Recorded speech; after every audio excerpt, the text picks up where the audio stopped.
What is up, everybody? Welcome to another edition of the Touchline Talk Show, a World Cup preview edition of the Touchline Talk Show.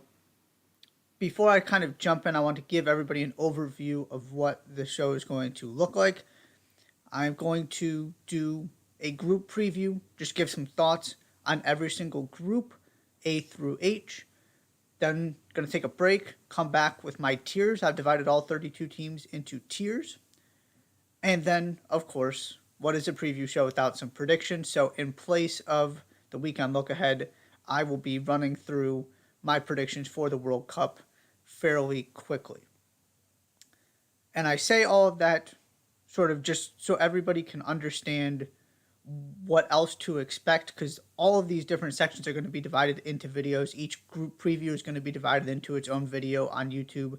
So if you're not checking out the entire show, feel free to go look for whatever individual segment you are interested in.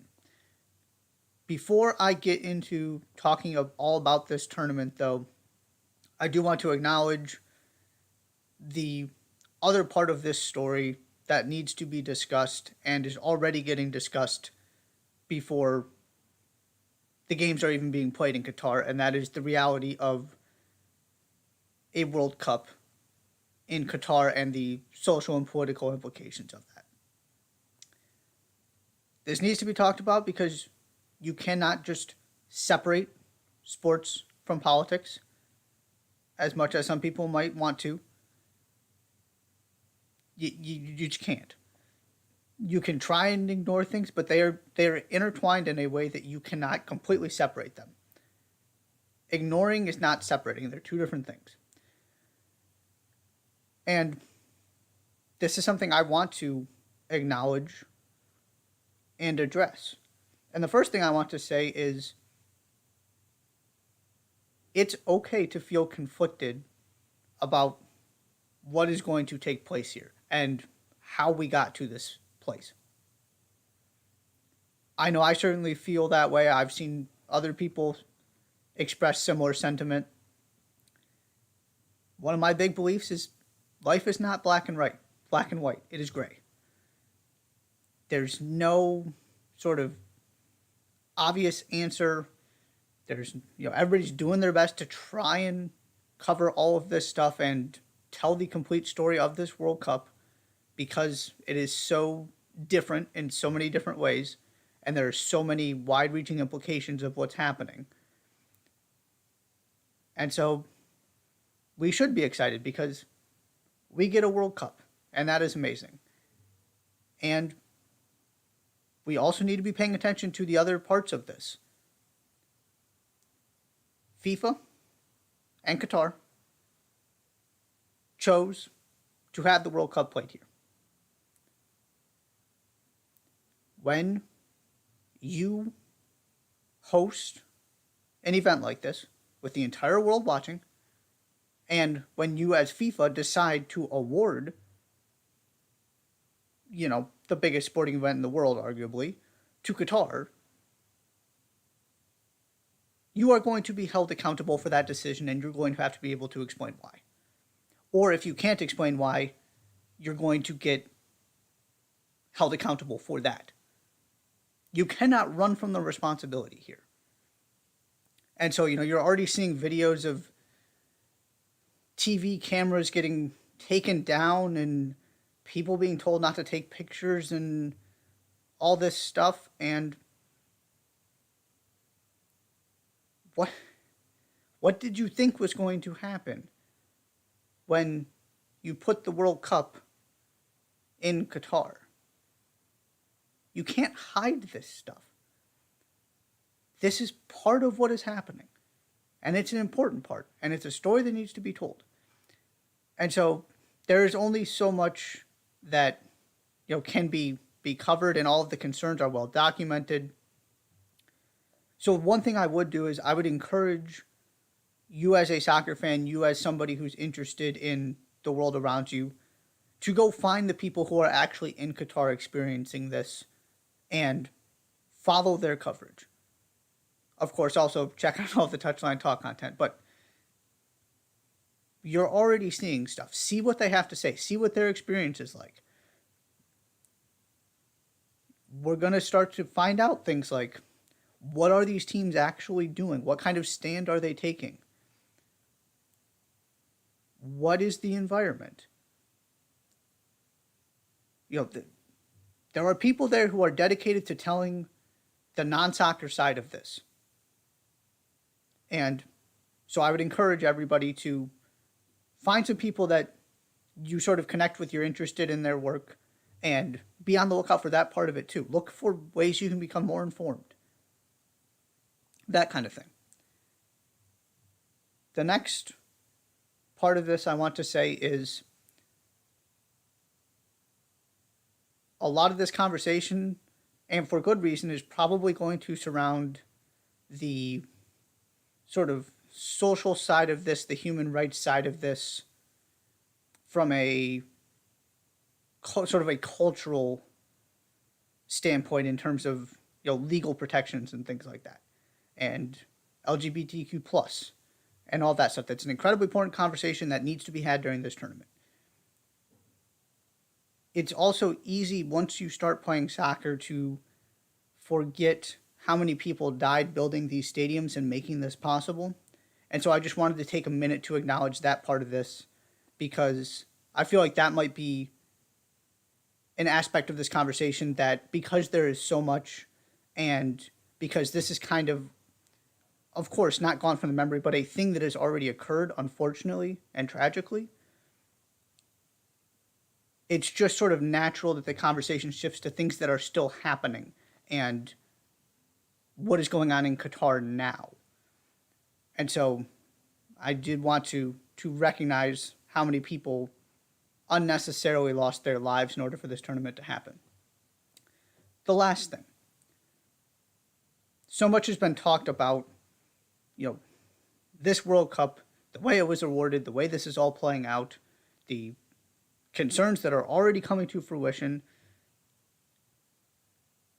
And so I just want to say, we're not going to know the legacy of this World Cup for years. And I say that because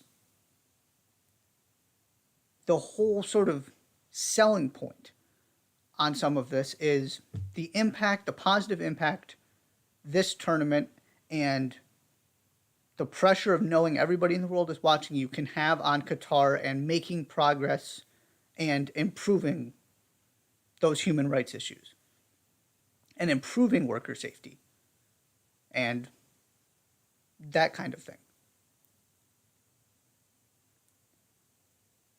It's easy to do that when you are constantly getting expected, when millions of people are about to show up in your country, because there has been progress and that needs to be acknowledged. What happens 3 years from now, though? Because that's when we're actually going to start finding out what the legacy of this World Cup is and whether it actually did what so many people are hoping it will do and permanently change some of the aspects of Qatari society. Not telling everybody how to live their lives or anything like that, but making progress in terms of ensuring safety and protection for just basic stuff that everybody deserves. Because honestly, people probably aren't going to go check in a year about how things are going, right? This got highlighted because the World Cup was coming. It's getting highlighted now because the World Cup is here. And it's very easy to forget about that World Cup when there's a Women's World Cup in a matter of months, when life just goes on. And we're not talking about the Qatari Stars League. So that's the real question, ultimately, when we're going to learn what comes of this World Cup is, what is life like in Qatar 5, 10, 20 years from now? Do we look back on this World Cup and point to it as a decisive moment where things permanently change for the better? Or do we look back on it as this was the changes that had to be made to convince FIFA and to convince sort of the world to go with this idea, to the extent that that happened, and to try and ease some people's concerns and show some progress, that was all just a front and things really aren't any different 5 years from now, 10 years from now. We're just going to have to see and wait. I certainly hope that this is permanent and it is a just continued progress from here, and we look back on this and, we're probably never going to feel good about it. It's always going to be strange and a little difficult to stomach. But hopefully there is something positive to point to years from now and say, wasn't a huge fan of all of that, but at least something good came from it. We're just going to have to wait and see. For now, we are going to jump in to group previews, starting, of course, with Group A. Ecuador, Netherlands, Qatar, Senegal. The thing that is most interesting to me about this group is that second spot. You look at this, on paper, Senegal is your clear favorite for that second spot, and you could even argue Senegal is your pick to win this group. It's the Netherlands and Senegal as the two teams you would expect to go through. But then you throw in Sadio Mane's injury. And the fact that this Netherlands team doesn't have the best track record over the past handful of years and missed some major tournaments. And it's not out of the realm of possibility that this race for second gets really interesting. Whether it's because the Dutch, who are missing Gini Wijnaldum, who don't have the same kind of roster they did when they were, making World Cup semifinals and trying and knocking on the door of winning major tournaments,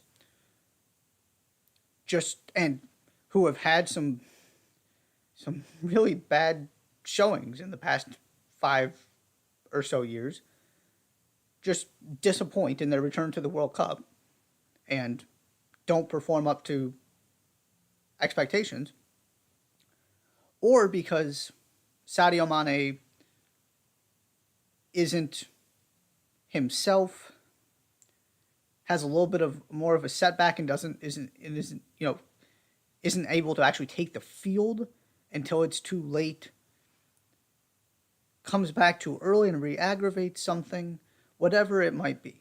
He's so important to what Senegal does that if you have 75% of Sadio Mane, the job becomes a lot more difficult. This is a Senegal team with a tremendous amount of potential at full strength. But it's also the difference between a Senegal and some of the very best teams in this tournament who lose key players and you're not really fazed by it because of the amount of depth they have. Senegal has depth in the sense that Sadio Mane is certainly not the only really good player on that team. They do not have depth in the sense of being able to replace their key players. And so then you start looking at this from a Qatar and Ecuador standpoint. Qatar has put in some good performances against decent opposition.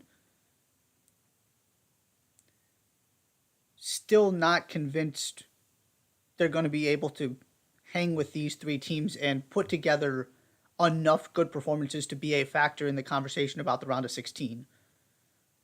Certainly could take some points off somebody, could factor into how this group shakes out. But it's not right. It's not enough to just have one good game in this tournament. You got to have 2 or 3 in the group stage to go through, especially in a group like this one where you've got 2 teams with an awful lot of talent in there, and an Ecuador team that certainly not the favorites to go through, but has an exciting group of young players. Pervis Estupiñán, Moises Caicedo, both at Brighton, Jose Cifuentes from LAFC just played a key role in winning MLS Cup. You can go down the list. And then they've got some players that have been around for a long time now and know how to do this World Cup thing. So I am actually really interested in Ecuador, even if Ecuador aren't able to sort of hang with the Netherlands and Senegal and this group plays out the way everybody expects it to. Just part of this tournament is the conversation about 2026. Not that anybody's trying to jump ahead, but Ecuador are one of those teams who look awfully good on paper 4 years from now. And so, what does this group of players look like in their first go around at this tournament? And if Sadio Mane is unable to make a major impact for Senegal, that spot could open up. Or it's not out of the realm possibility, like I mentioned before, the Netherlands just kind of fall flat. So that's what I'm looking for in Group A. The thing that's really intriguing me is, do we get a clear 1-2? Does one of these two teams we expect to go through slip up? If so, does it end up actually costing them a spot? And if it does, who is able to then take advantage? Ultimately, I don't see anything bizarre happening in this group, but that is kind of what I'm looking at from a team-by-team perspective there. On to Group B. I mean, the storylines write themselves. England, Iran, USA, Wales. You couldn't have put a better group together from a intrigue standpoint, I would argue, even if you could pick the teams. These are, of course, not, this isn't the best group, but from a storyline standpoint, I mean, my goodness. So the things I'm looking at here, outside of just what in the world happens when all these teams play each other. Of course, England's attack. How conservative is Gareth Southgate? What kind of impact are the wild cards able to make? And by wild cards, I specifically mean Jack Grealish and James Maddison. Neither of those guys fit into what Gareth Southgate wants to do. It's the same general reason Trent Alexander-Arnold has been such a minimal factor for this team over the past handful of years. They're kind of wild cards for a different reason, but they are not your prototypical, fundamentally sound players who think avoiding mistakes first. Right? That is not Trent Alexander-Arnold. That is not Jack Grealish, and that is not James Maddison.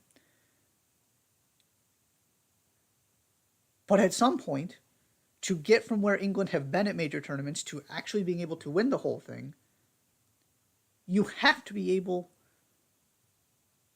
to score goals when things fall apart. You have to be able to control a game, or when you lose control of a game, like they did at the Euros, you have to be able to change something to get control back. You've got to be able to sort of go off script and throw something different at your opponents.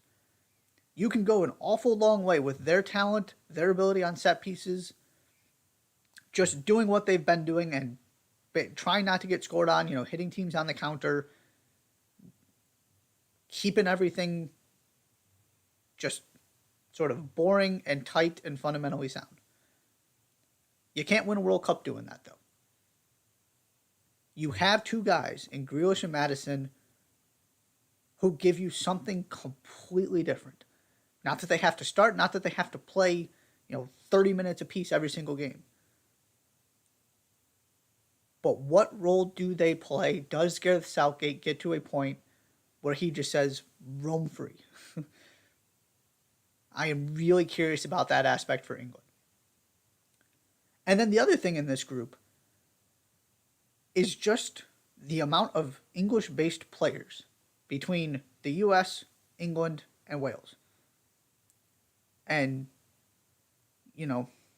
sort of for Iran, but really it's the other three teams. There's a real argument, for example, Jedi Robinson would be on the England team if he was playing for England instead of the US. Now, I would also argue part of the reason Jedi Robinson is playing for the U.S. is because that wasn't supposed to happen. But Ben Chilwell gets hurt. All of a sudden, England is incredibly thin at left back outside of Luke Shaw. So you've got kind of just that aspect, Tim Ream playing, Josh Sargent playing in the championship. Greg Berhalter specifically pointed to that as one of the reasons Josh Sargent is on this team. And then you look at Wales. Gareth Bale's experience in the Premier, plenty of Premier League guys, and also some championship players. And the U.S. has some championship players. So just this idea of so many of these players have played against each other, have played with each other, and at the very least are familiar with the style of these teams. They know kind of what to expect when you play in England because Tyler Adams, Brendan Aronson, Tim Ream, Jedi Robinson, Josh Sargent when he was playing in the Premier League briefly, they've seen these guys before. They've played against them, in some cases played with them. So that part of this is really interesting to me as well. Does it end up benefiting somebody? Whether that's England, where they know not to take these teams lightly because they have so much experience with these players and so much knowledge, or the other way where any kind of edge England might have had because of the firepower and the big names is gone because these guys go against them all the time and it doesn't really faze them. So that is something I'm really interested in. And then finally, from a U.S. men's national team perspective, the order of these games. You can go look at the numbers about the importance of getting off to a good start in that first one. And if you're looking at this group, England is your clear favorite. And then the margins get pretty thin. But you could certainly make the case, and maybe even majority of people would tell you USA, Wales are your second and third best teams in this group. That's where we're starting, that game. And then after that, the U.S. has to go play England. And so there's a scenario where U.S. and Wales draw, U.S. loses to England, certainly feasible, right? And all of a sudden, you are in a terrible position heading into that Iran game because Wales finds a way to beat England. Or, something happens and you're going into that last game with 1 point. Or no points if you lose both of those games. And so that first game becomes awfully, awfully important. If the U.S. wins that game, then no matter what happens against England, you have 3 points going into the Iran game that you would expect to win. And if you can find a way to take a point off England, you're in a good position to potentially win the group. So the way that the schedule shook out is very interesting for me as well regarding Group B. On to Group C. Argentina, Mexico, Poland, Saudi Arabia.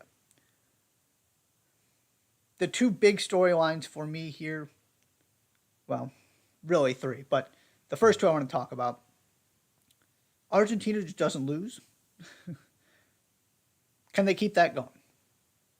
What does a free Messi, who's not carrying the weight of a country on him anymore because carrying the weight of a country on his shoulders anymore because he won a Copa America, who's in phenomenal form and part of the most informed national team in the world, what does that look like? There are an awful lot of people all in on this Argentina team. And World Cups have not gone particularly great here recently. Specifically 2018. There was a decent amount of success before that, obviously. But it's not like this has been great here. And you could see it weighing on Messi. He just seems completely different from a national team perspective now.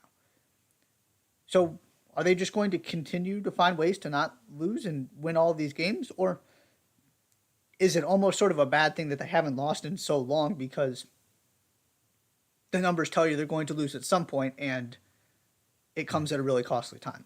Second thing, Mexico's streak. Round of 16 after round of 16 after round of 16. Does it end? If so, in a good or bad way, it is just, and the entire vibe surrounding this team, the pressure on Tata Martino, it's a fascinating storyline to me. It's not just, oh, can Mexico get past the round of 16? This Mexico team isn't coming in with the same kind of expectations as previous Mexico teams.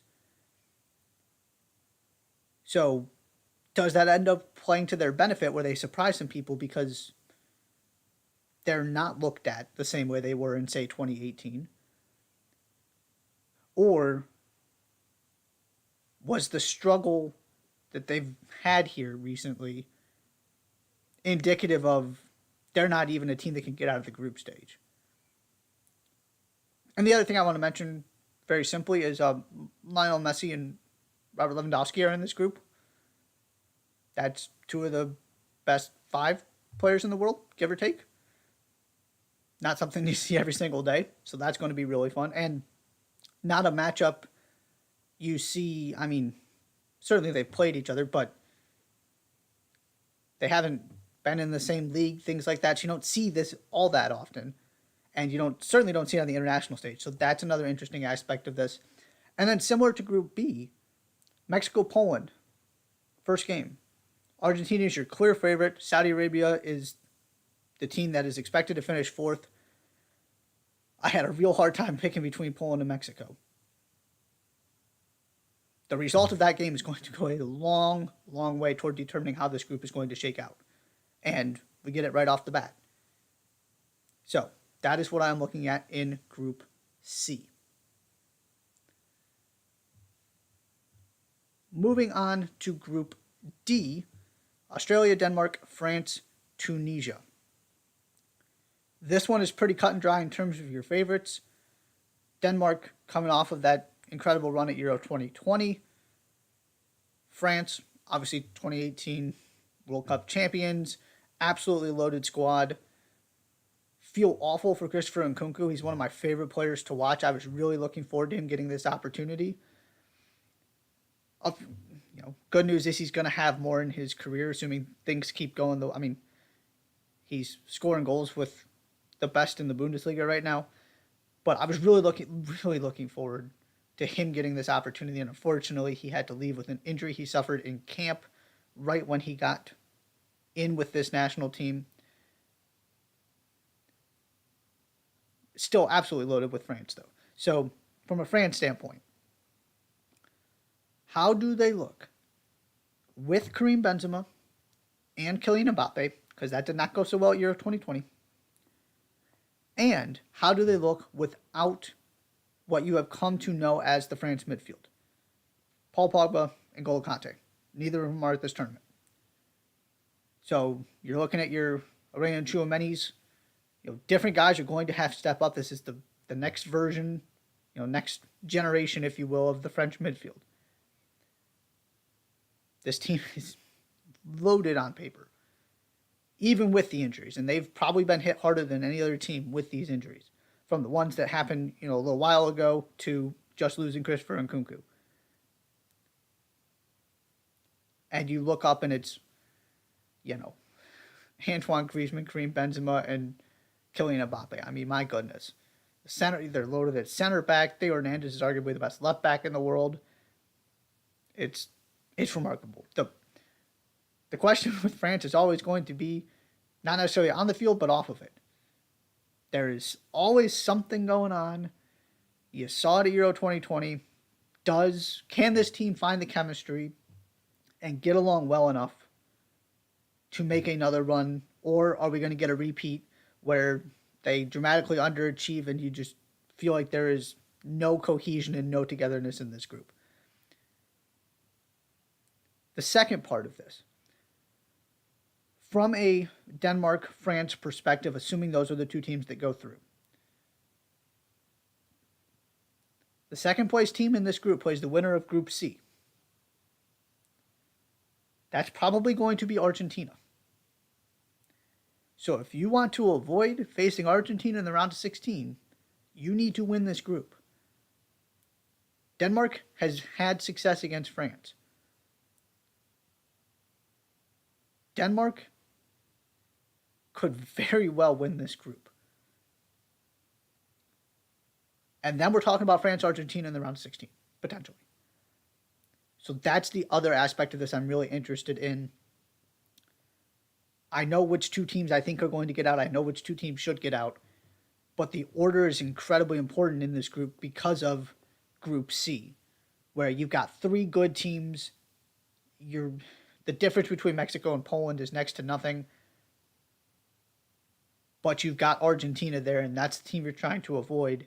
So that's going to require France getting out, not only getting out of this group, but also winning it. And it might look at first glance like that's something that should happen. Denmark is going to have something to say about that. That's all I've got for Group D. Moving on to Group E. Costa Rica, Germany, Japan, Spain. This group is interesting to me because I have some questions about Germany and Spain. For Spain, which team shows up? The one that has been really bad at major tournaments, or the one that looked so good at times during Euro 2020? Because previous iterations of Spain had, 72% of the possession. It did absolutely nothing with the ball. And underachieved as a result. 2020, they started figuring out how to actually create and convert their chances. If that team shows up, that team can win this entire tournament. I'm not 100% sold that's what's going to happen, though. If you're going to ask me my guess is that we get something much closer to Euro 2020 because the roster is going to be much closer to Euro 2020. All of these young players are just more experienced. They've got a major tournament under their belt. I do buy what we saw at Euro 2020. But it's still a fair question that I need to actually see it take place in Qatar before I believe that's the Spain we're talking about. And then from Germany's perspective, squad looks great on paper again. Are they actually going to be a factor? Because they've also really struggled in major tournaments recently. So it's kind of the same situation. Love their potential. I'm probably higher on them than most people are.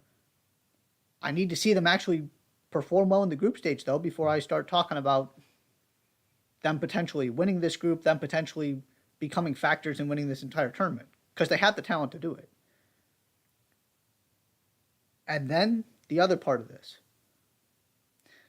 If one of these teams, Germany and Spain, don't perform to the level they're capable of, Japan is sitting right there and will take advantage. Japan is a team that knows how to get to the round of 16. They know how to navigate a group. One bad game could easily send Spain or Germany home. I'm a huge fan of this Japan team. And the other X factor here is this is not a particularly inspiring Costa Rica squad, but Keylor Navas is still in net. And if Keylor Navas somehow finds a way to steal a draw or steal a win for Costa Rica, that also could send somebody home. So you're looking at this group, clearly you're expecting Germany and Spain to come out of it. But Japan is one of the better third teams, and Costa Rica has one of the better goalkeepers in the world, who always seems to be at his best in major tournaments. So I know how this should play out. I'm just not convinced it's actually going to go that way. We're going to have to wait and see about Group E. Moving on to Group F. This is easily my favorite group. I find it absolutely fascinating. Belgium, Canada, Croatia, Morocco. Croatia have sort of reloaded with some young players and then some of the core pieces from that 2018 runners-up team but it's not like they brought back, 18 guys from that team. It's more like half of that. But it's still Luka Modric. It's still Ivan Perisic. You can go down the list. Some of the big name you brought in, Dusan Vlahovic. You got yourself another striker. Alexander Mitrovic is in terrific form for Fulham. I lied. Ignore that. Sorry. So Croatia, not those two players. Got teams mixed up. I apologize. But Croatia have added some interesting pieces and still have, Luka Modric out there. And that it's still a Kovacic, Brozovic, Modric midfield, which is just incredible. And if you have that kind of midfield, you have a chance to win this tournament and get back to another World Cup final. There's plenty of enough talent around them. I want that. I want my midfield, and they've got one of the best in this tournament.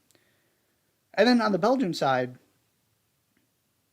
yes, it is nowhere near the best teams this golden generation has put out. They have missed their best chance. Easily. And a lot of those players are still sticking around, which tells you there's not that much talent coming through the pipeline, and they have not been able to retool the way Croatia has. But you still have De Bruyne in his prime, Lukaku in his prime. You did add Yuri Tillmans to the mix.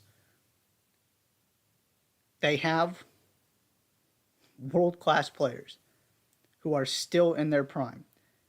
So I'm not convinced the sun has completely set on a Belgian opportunity here. Do they have enough to actually win this entire tournament?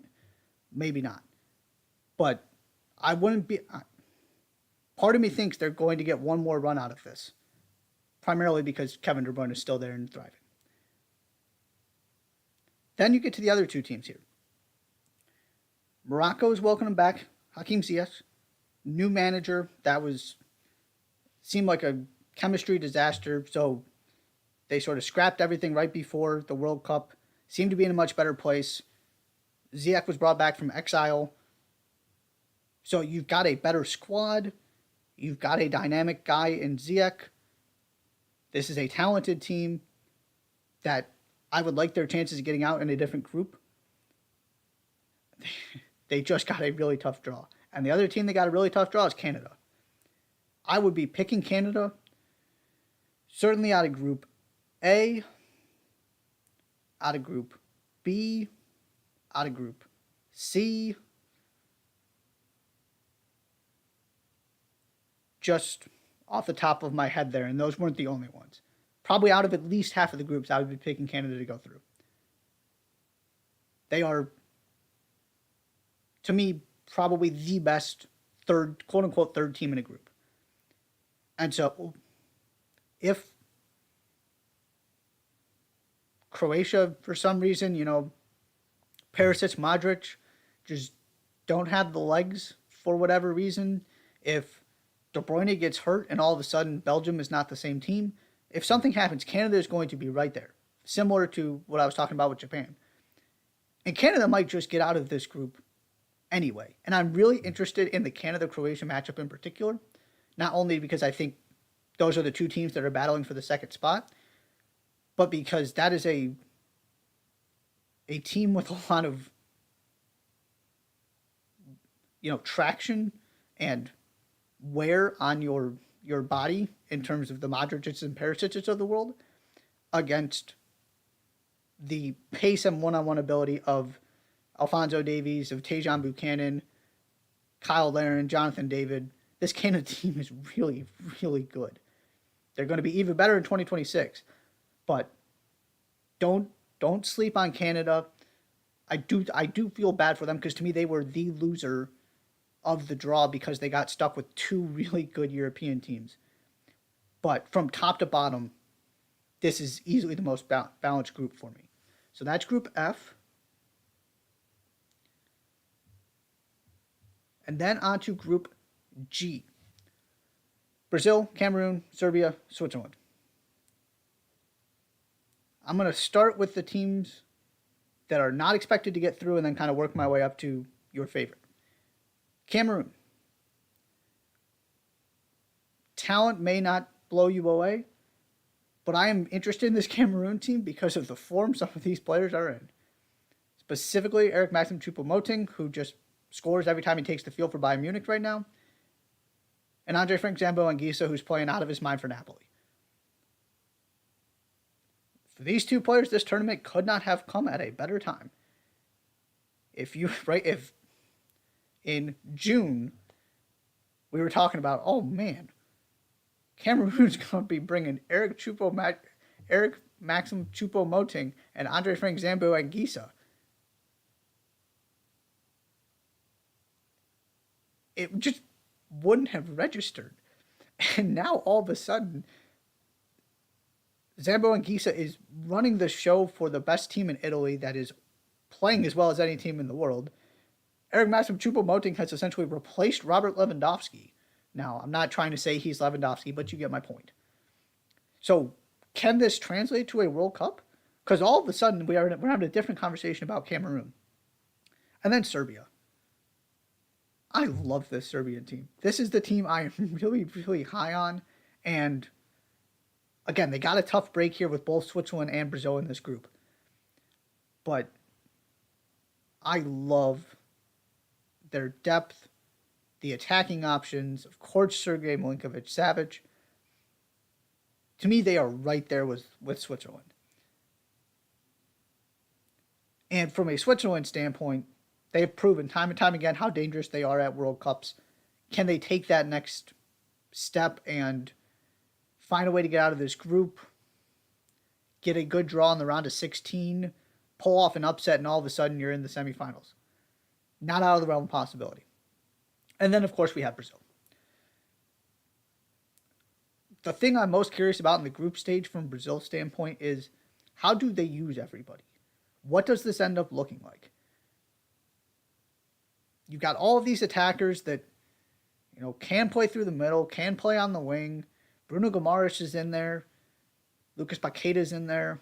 Then you got all these holding midfielders. I'm just fascinated to see how much of the starting 11 change based on performance and based on form. And just, there's so much attacking talent.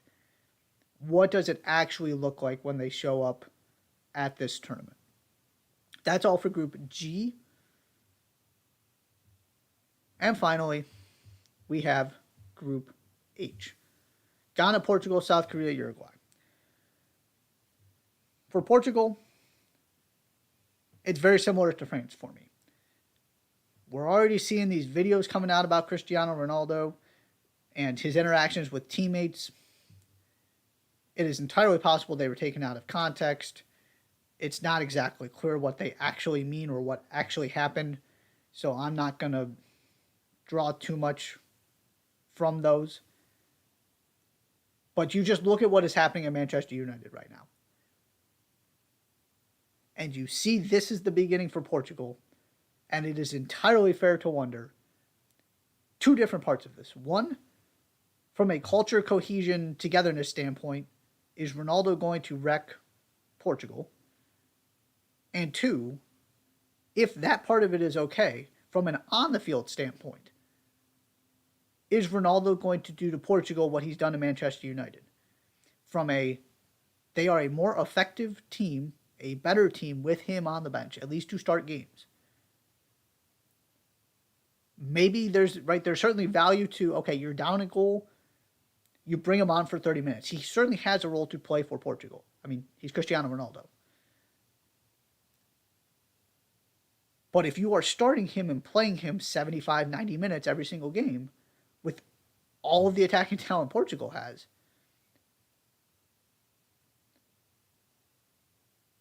what we've seen in Manchester United tells you that is not the best way to maximize this Portugal team. And this Portugal team, outside of Euro 2016, where they kind of just found a way, they were not ultimately that impressive, but they did win the tournament. They haven't exactly been firing on all cylinders and making you feel like they have gotten the most out of this incredibly gifted group they have. So To me, this is much more about how these pieces fit together and the role Ronaldo plays than sort of what actually happens on the field and the another team that's absolutely loaded. It's they're in the same category for France for me. What's really going to determine their tournament is what happens off of the field. And then we get to the other teams in this group. Ghana. I have a hard time seeing Ghana getting out of this group because of the other teams in it, because of their struggles qualifying. It was not smooth by any means. But there are two interesting additions to this team in Inaki Williams and Tarek Lamptey that give you a little bit of a boost. Inaki Williams gives you some goal scoring, which is going to be crucial in a group that has so many world-class attacking players in it. They got to be able to score goals, and Inaki Williams is going to help you with that. From South Korea, it's all about Son Heung-min. How healthy is he? Does this injury play any kind of role? Does it impact him at all other than wearing a mask? The good news about an injury like that is ideally, right, he's not using that part of his body. So it's not a leg where he's a little bit slower or something like that.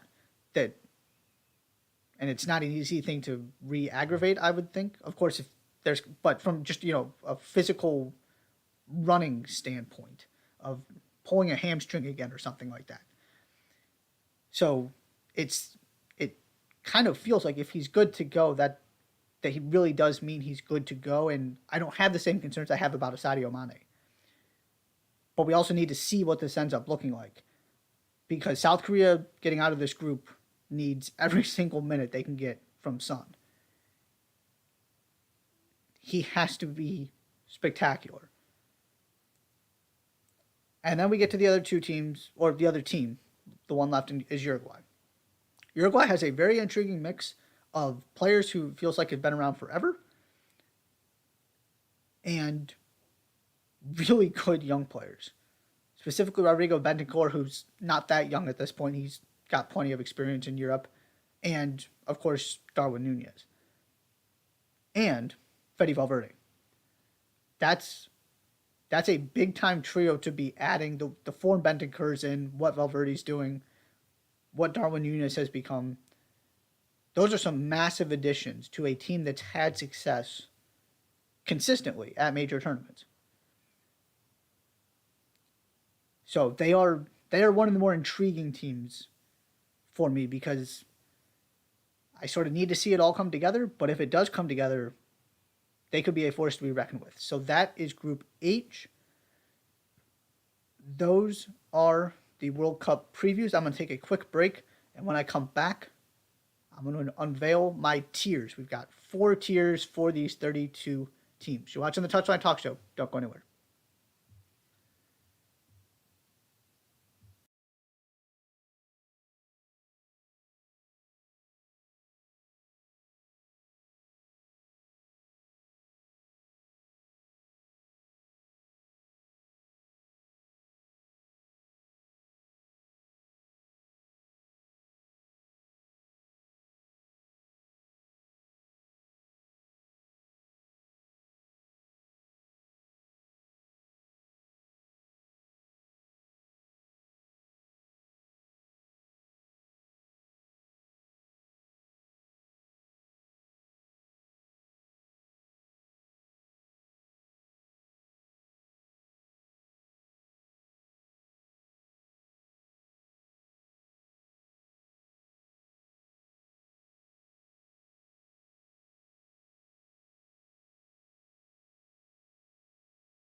And welcome back to the Touchline Talk Show. Appreciate the comments rolling in. One of them said 4 tiers. Yes, we are actually breaking this all the way down into 4 tiers. I'm going to make this relatively quick. I'm not going to elaborate too much on all of these tiers, but we do have 4 tiers to break these teams into, starting with what I will call tier 4, which is the underdogs. These are the teams I would be surprised to see get out of the group stage. Essentially, that's kind of the way I'm defining it. I've got 7 of them, and I'm just going in order of groups, and then if there are 2 teams from the same group, alphabetical. So not ranking them within the tiers.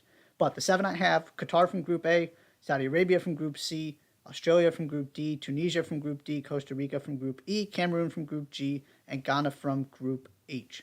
The other thing I'll say is this is not looking at the actual group setups. This is just these teams in a vacuum, what I think they can do in this tournament. Ghana, I almost put into the dark horse category,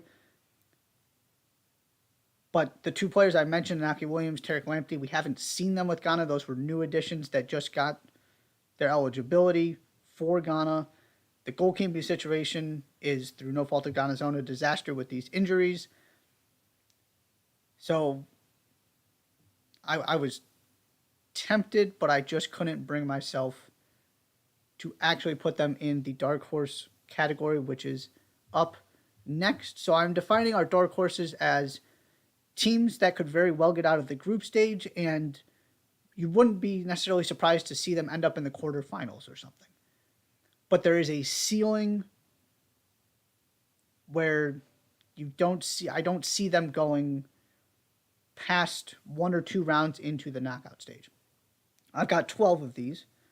Ecuador from Group A, Senegal from Group A, Iran from Group B, United States from Group B, Wales from Group B, Mexico from Group C, Poland from Group C, Japan from Group E, Canada from Group F, Morocco from Group F, Serbia from Group G, and South Korea from Group H. Couple teams I want to highlight in particular here. Ecuador, I really like that young core. They were a team I considered putting in underdogs. But to me, there is enough that it's not out of the realm of possibility they find a way to get out of their group. Senegal, I have here instead of contenders, primarily because of that Sadio Mane injury. And, Edouard Mendy has not had a good season.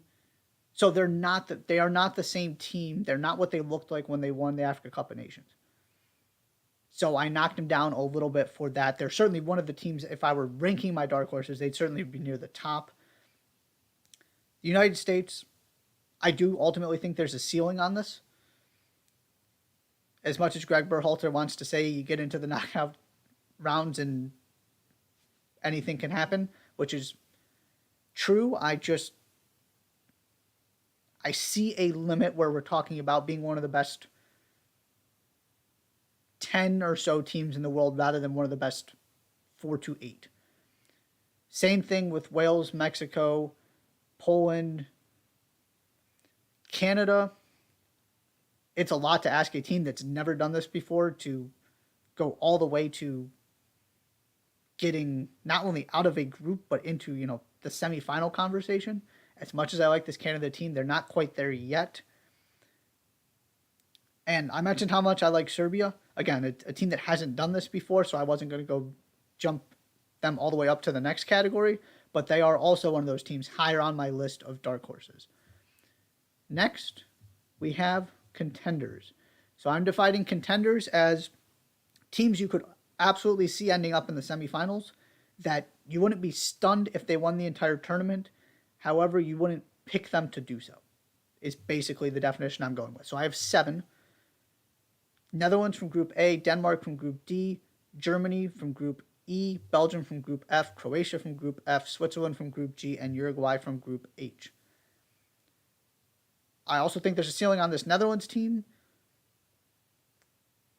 but if things fall right, I'm not ruling out the possibility that they can get to a semifinal. Denmark, they have what you want, which is an incredibly strong spine right up the middle of the field outside of the striker position. If they can figure that out, they can be significantly better than they were at Euro 2020, and they got to the semifinals there.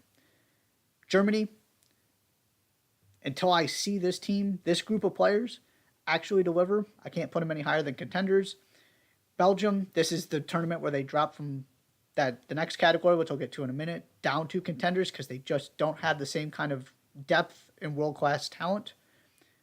Croatia, they're probably the definition of this, what they did in 2018. Nobody was saying Croatia's going to make the final, but then you kind of look at it and you go, well, it's not all that stunning. Switzerland, kind of same idea. They've been so good and they're so good playing against the best teams in the world. They see it so often in UEFA that I had to put them in this group. And then Uruguay, arguably one of the 8 best teams in the world. So you can just argue on the face of it they should make the quarterfinals. So those are my contenders. And then we have the favorites. These are the teams that I feel like are logical picks to win the entire thing. For varying reasons, which I'll get to quickly here, but I have 6.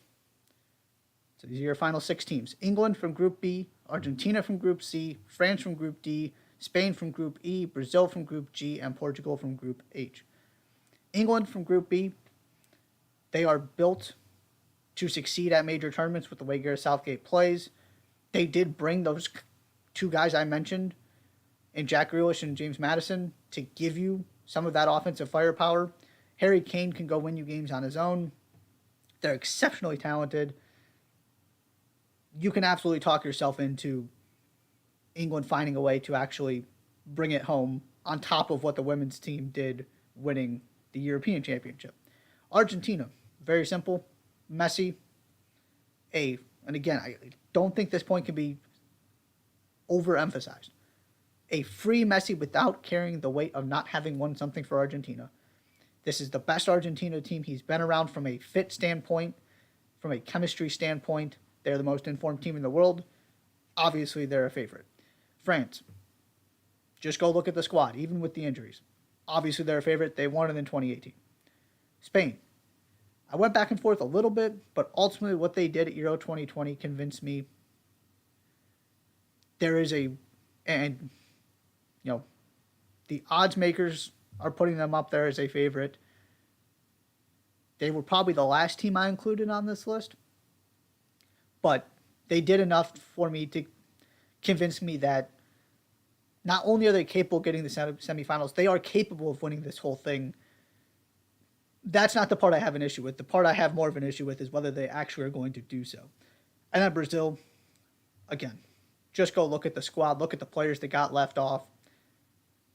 It's Brazil. This is a exceptional Brazil team. They're just basically always one of the favorites, and certainly this group is. And I put Portugal in here too. For kind of the same reason as Spain. If it goes well, they can absolutely win this entire thing. They have one of the best 5 rosters in this tournament. I'm not convinced it's going to go that way. But they do have a major tournament. This is not reliant on Cristiano Ronaldo. They are loaded. So, those are my 6 teams. Those are the 4 tiers. Going to take one more quick break and come back with predictions laying out who I think goes through in every single group, quarterfinals, semifinals, final, and of course, my winner for the World Cup. You're watching the Touchline Talk Show. Don't go anywhere.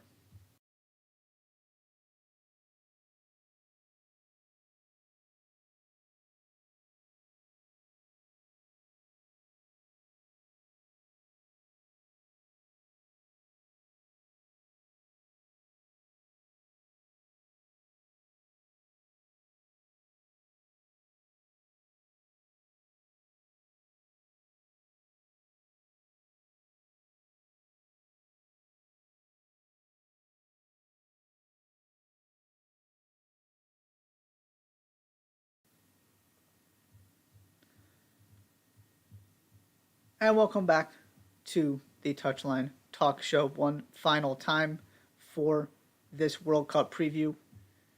It is time for predictions.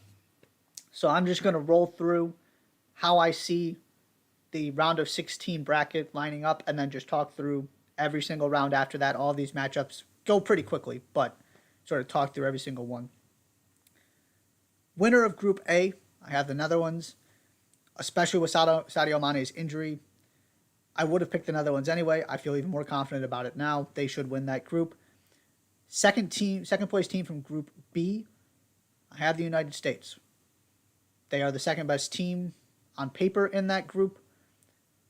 And I will continue to go back to one of my firm beliefs, which is that group of players is better equipped to play in a World Cup than to go deal with all of the CONCACAF things that happen in CONCACAF World Cup qualifying. To me, this is an opportunity that they are built to maximize this, even with some of the frustrations with the way the build-up to the tournament went. Qualifying certainly wasn't perfect. I really think this is the best version of the U.S. you're going to see because of the way these players operate, because they're not going to need to get kicked around all the time because they're going up against England.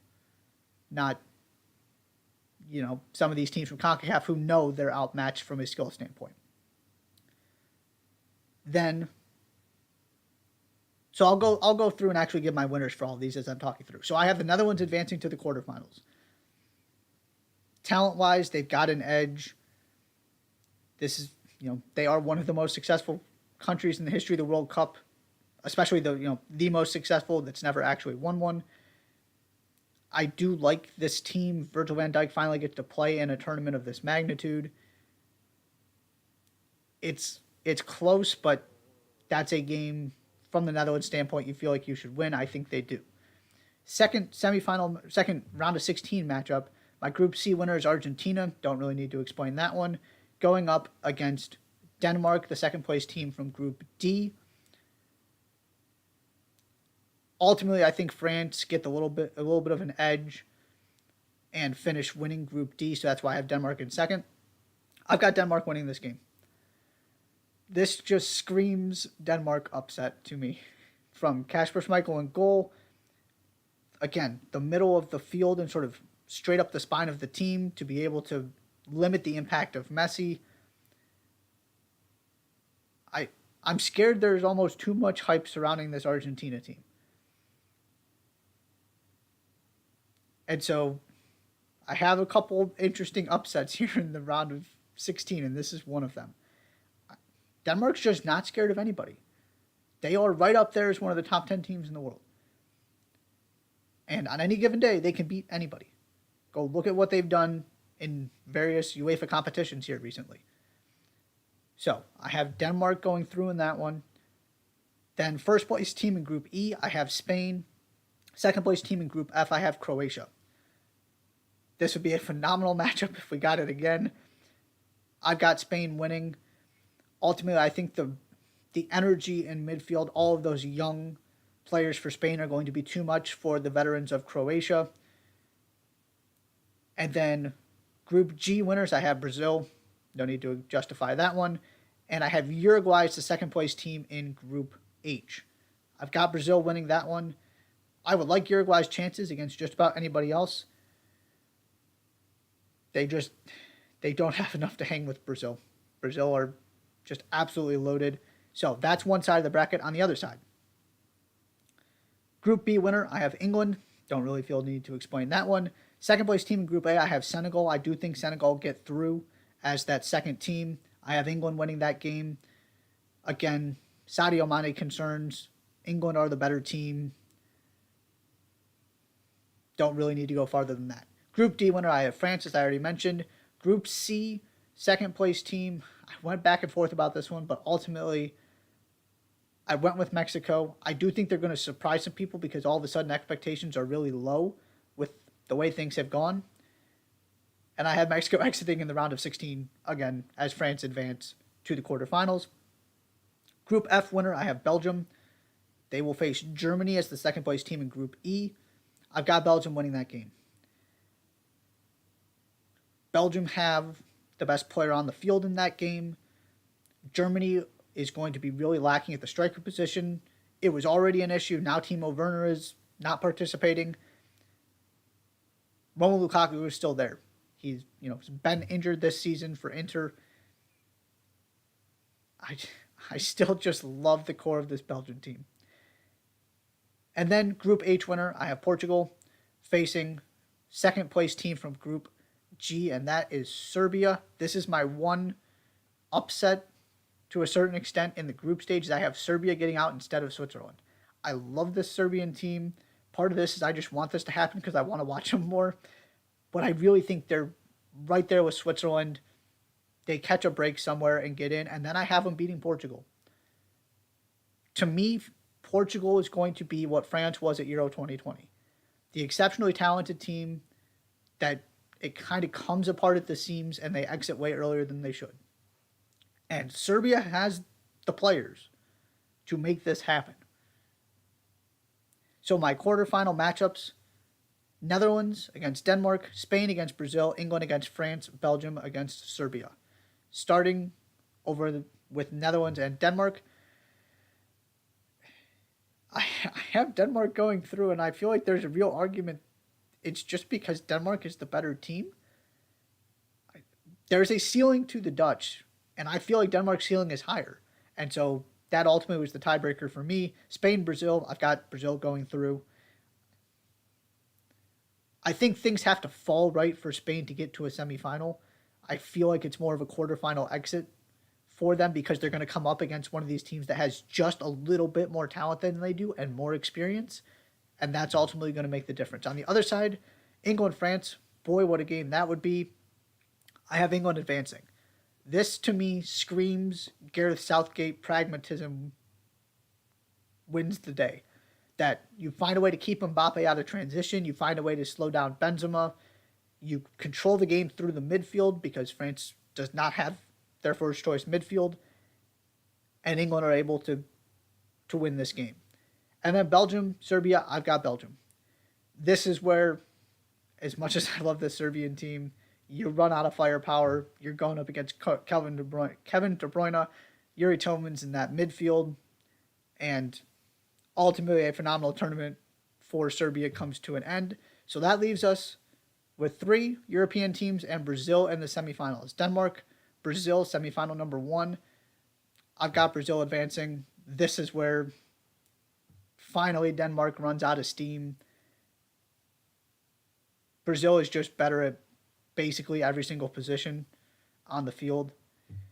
And it's another situation where, okay, Denmark in this scenario beats Argentina, but they do have a fairly easy route to get to the semifinals. I also like them better against European teams. That's another part of this for me. I don't like their chances against Brazil as much, a team they're not as familiar with. And then we got England, Belgium on the other side. I've got England. This is again where, as much as I love Kevin De Bruyne, that England team is just better. They've got Jude Bellingham, Declan Rice, and whoever else is going to end up in that midfield. Calvin Phillips hopefully is healthy by this point. I don't think that can be understated. I am the biggest defender of Kevin Phillips. You've got Harry Kane to sort of go with Lukaku.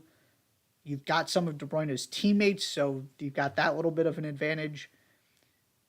And I just have a hard time seeing that Belgian defense be able to cope with, as conservative as England may be, have a hard time seeing that Belgian defense being able to cope with everything England can throw at them in attack. So that sets up a Brazil-England final, and I've got Brazil winning. Certainly not a bold pick.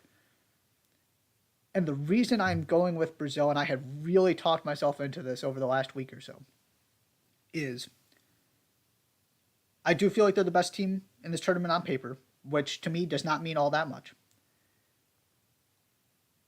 Defensively, I think they have enough where they don't have to be spectacular offensively every single game. And that midfield is an awful lot of world-class holding midfielders who are defensive shields. And, okay, maybe calling, I'm not necessarily talking about Fred here, but I do think Fred is underappreciated. I will go to bat for Fred, at least to a certain extent. But, your Casemiros of the world. Then you throw in Bruno Guimaraes as kind of an X factor, and all of the attacking players. Plus the best 1-2 tandem in net in the world.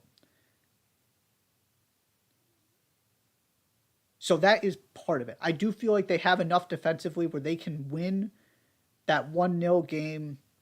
They've got the difference makers who can just create something out of nothing. They can make your life difficult because of what they can do in midfield. Because I'm all about multi-dimensional teams. They're not quite as multi-dimensional as I would like, but you're looking at I guess I'll put it this way. I have bigger concerns about the rest of the favorites. Whether it's England being too pragmatic, chemistry for Portugal and France, Argentina, there's not a hole to poke in that sense because they've been so good. I have a hard time. To me, they're just the team that sort of everybody feels really good about. It's almost too logical. That's my concern with them. And Brazil, my concern is they haven't actually proven they can do this at a major tournament. But I have talked myself into the fact that that is actually a positive rather than a negative. In the sense that this team is too good to keep exiting in the quarterfinals or getting beat 7-1 in the semifinals. Because that's what they've done since 2002, the last time they won this. Historically, it is time for Brazil to win another World Cup. And they have the squad to do it. And there's nobody else I am looking at. And I did the same thing in MLS, and I had much better data to back it up for this MLS playoffs, and I felt much more confident about it. I don't feel anywhere near as confident about this idea heading into the World Cup, and I haven't had time to really dig into it. And it's also really difficult to dig into it because you're going back 4 years for your last example of things to point to, where MLS, you've got it year after year, so it's much easier. But I just kind of look around and need a reason to not pick them, and I don't see it. I don't feel great about this. I felt very confident that one of the 1 seeds in MLS was going to win. I don't feel that way about this World Cup, but I do only think there are 5 or so teams that can win.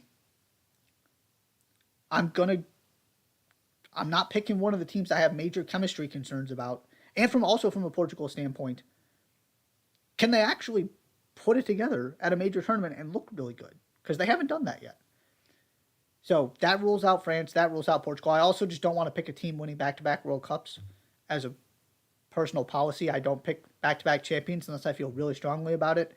I have my concerns about England that I went through. You just run out of teams really quickly. And so I was left with Brazil, and I'm feeling better and better and better about it as we get closer to the World Cup. That is all for the Touchline Talk Show today, the World Cup Preview Edition. Thank you so much for tuning in.